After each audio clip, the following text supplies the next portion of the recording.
It was a Tuesday. Not that the day matters much, but I remember it because the sky had that dull, washed-out look, the kind that makes everything feel quieter than usual. I was sitting on the edge of the single bed in my new apartment, half surrounded by boxes I hadn't worked up the will to open. For over 3 decades, I lived in a 4-bedroom house, the kind of place where every corner carried a memory, where the walls echoed with laughter, footsteps, and the occasional slammed door.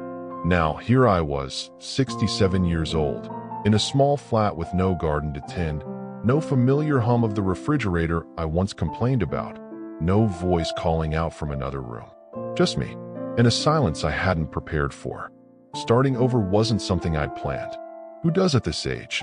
After my wife passed, the life I knew simply unraveled. It wasn't just grief. It was the loss of rhythm, of being counted on, of having someone there to tell me I'd left the porch light on again. I kept things going for a while. Paid bills, went to memorials, shook hands, nodded when people said I was doing well. But strength, I've learned, isn't always about pushing forward with confidence. Sometimes it's just deciding not to lie down and quit, even when your legs feel like lead and your spirit's dragging somewhere behind you. This isn't a story about a dramatic reinvention. I don't have a blueprint for a miracle turnaround, and I'm not pretending I've cracked the code on how to start fresh at this age. What I do have is the truth, what it really feels like to begin again, not at 30 or 40, but after 60, when the world seems to have already written your ending. I want to share how I stopped living under that label, picked up the pen, and rewrote a few lines without apologizing for any of it. Because I'll be honest, in the beginning, I felt so alone and vulnerable. I didn't talk about it out loud. Pride wouldn't let me. But inside, there was this voice saying, "You're too old for this. Everyone else your age is winding down, enjoying retirement, playing golf, surrounded by grandkids. Why are you the one fumbling through boxes in a rented apartment?" That voice didn't care that I'd worked hard, loved deeply, or stood by my family. It was merciless. So what did starting over actually look like for me? It looked like selling my late wife's car, the one she loved to drive, just to make the savings stretch. It looked like hunting for discounts in the grocery aisles, something I hadn't done in decades. It looked like fumbling with a fuse box at midnight because there was no one else to call from the next room. I even picked up a part-time job at a local hardware store, the kind of place I'd gone to for weekend projects. Now it helped cover rent. At first, I was embarrassed. But then something shifted. One afternoon, a young man came in looking for help with a broken chair. He was clueless, and I showed him how to fix it, step by step. His face lit up like I'd handed him a secret. In that moment, I realized something I'd forgotten. I still had something to give. The real turning point, though, came from my daughter.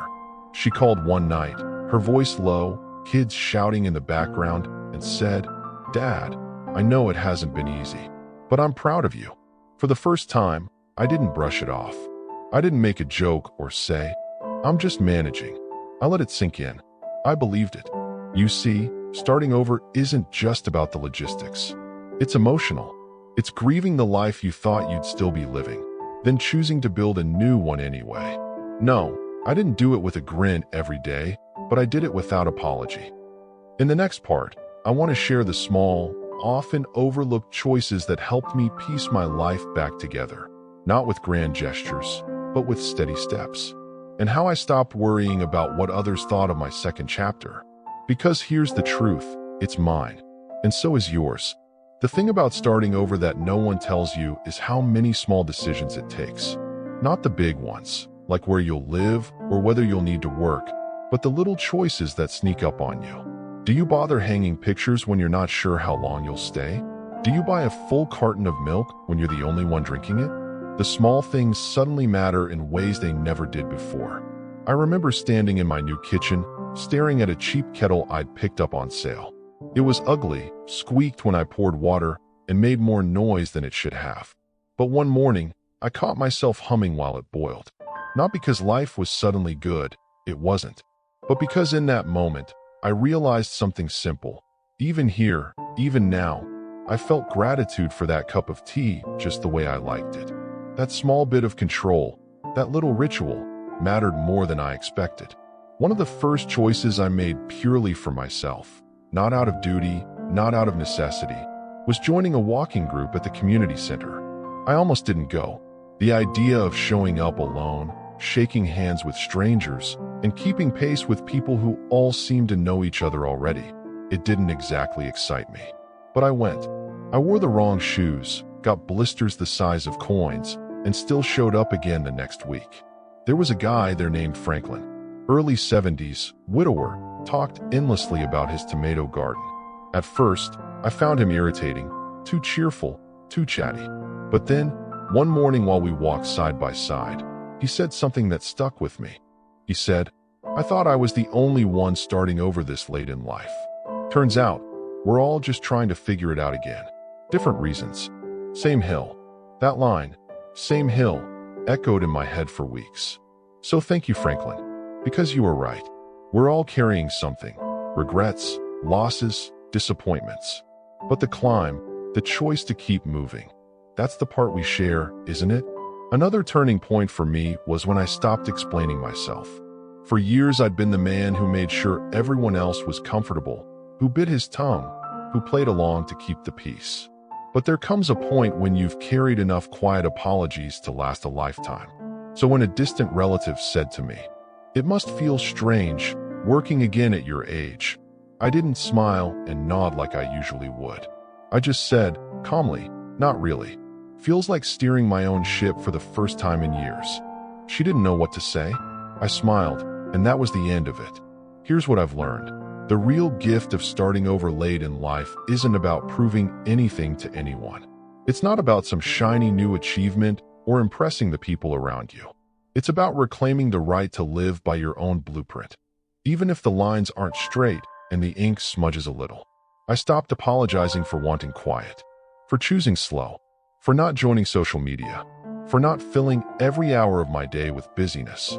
Instead, I focused on what kept me steady: long walks, books I hadn't opened in years, music I'd nearly forgotten, and simple meals eaten at my own table without hurry. And without realizing it, I started to like the man I was becoming, not in some triumphant, loud way, but in a quiet, earned way. So if you're in a season like this, where life feels unfamiliar or a bit lonely, let me tell you something. You're not alone. You're simply becoming someone new, someone you haven't met yet. And trust me, that person is worth knowing. Are you still with me? In the next part, I want to share how this second chapter didn't just become bearable, but meaningful, and how a few surprising moments reminded me that life still has something up its sleeve, even after 60. Not long after I settled into a new routine, something unexpected started happening. I'd catch myself smiling at strange times whilst doing mundane tasks like folding laundry, watering the stubborn little plant I'd picked up from the clearance shelf at the nursery. These weren't bursts of joy the way we usually picture it. No fireworks and no grand moments. These were just quiet flickers of contentment. And for someone who'd spent the last year feeling like the ground had given way beneath him, this was no small thing. I used to believe that meaning came from doing, from being needed, from carrying responsibilities and holding up a household. But starting over forced me to become essential to my own story for the first time in decades. And that changes you. It changes how you wake up in the morning. I stopped starting my days in a rush and instead began them with intention. One of the most surprising turns came when I started volunteering at the local animal shelter. I hadn't planned it. I was walking past one afternoon and saw a sign asking for help with feeding and cleaning. I figured I had the time, so I went in. What I didn't expect was how much healing would come from it. They didn't care that I was 67. They didn't care that I was starting over. They just responded to kindness. And in offering it to them, I found myself finally offering it to me. There's power in that, being gentle with your own story instead of judging every detour. Here's the truth most people don't realize until it's their turn. There's no single way to rebuild a life. No set blueprint. No right timeline. Some remarry, others embrace solitude. Some travel, some stay put. Some pore over old photo albums, others box them away. There's no prize for doing it quicker, quieter, or more gracefully than anyone else. For me, though, it meant letting go of who I thought I had to be. I stopped dressing to fit an image of myself from years ago and started wearing what felt comfortable, what felt like me. I repainted an old dresser in a bright color that clashed with everything, and I didn't care. I hung up a strange piece of art I'd found at a flea market simply because it stirred something in me. That was the point, to feel again. One of the most meaningful moments came when my granddaughter visited. She was 14, sharp-eyed, full of questions. She wandered around my apartment, looking at every little thing, then turned to me and said, "Grandpa, you look lighter now." She wasn't talking about weight. Kids are too wise for that. She meant light, the kind that comes from within. And I realized, maybe starting over wasn't about what I'd lost. Maybe it was about what I was uncovering. The parts of me that had gone quiet over the years, buried under responsibilities and routines. Now, those parts had room to breathe. In the final part, I want to talk about what it means to live unapologetically in this new chapter. Not in defiance, but in quiet ownership. Because at this stage, we've earned the right to live fully and freely. There comes a moment, usually when no one's around, when you ask yourself, am I allowed to live like this now? Without permission? Without explanation? And the answer, though it took me a while to say it out loud, is yes. A full-bodied yes. Starting over didn't mean erasing the life I had before. It meant choosing not to stay trapped in its shadow. I still love my wife deeply. I still grieve her. But I no longer carry that grief in a way that needs constant explaining. It's part of me, sure, but so is resilience. So is laughter. So is the man who can change a light bulb, reset a breaker, and cook a meal for one without feeling self-pity. By the time I reached this stage, I had learned something simple but profound. Starting over doesn't look the same for anyone. Even for me, someone who thought he knew what life would hold after 67. It turned out to be nothing like I expected. And now, I want to ask you, yes, you watching this, right here, right now, what would it mean for you if you were beginning again? What small step could you take today that's just for you? Would it be something ordinary? Like sitting quietly with a book, reaching out to someone you haven't spoken to in a while, or giving yourself permission to feel what you've been holding back? There's no timeline and definitely no blueprint to get it right.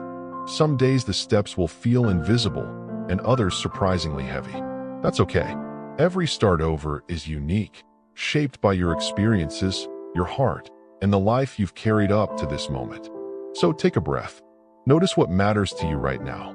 What sparks a flicker of curiosity, or comfort, or quiet joy. Let that guide you. No judgment, no apology, no comparing yourself to anyone else. Even if you've just found yourself in this space, unsure, alone, or uncertain where to begin, know this: it doesn't have to be perfect. It doesn't have to look like anyone else's journey. Whatever your beginning looks like, remember this: it's yours. You have permission. You have worth. And even here, even now, life can still surprise you in the gentlest, most unexpected ways. If you feel a stir inside, a small, quiet pull to start moving forward, that is your own life waiting for you. I'd love to hear about it. Share one thought, one feeling, or one step you're taking in the comments. You never know who might read it and feel a little lighter today. Thank you for spending this time with me and listening to my journey of starting over. May your next step, however small, carry the quiet power of your own choice. If you want to keep exploring these moments of renewal together, please subscribe so we can continue discovering what it means to begin again, no matter where life has brought us. I look forward to seeing you in the next video.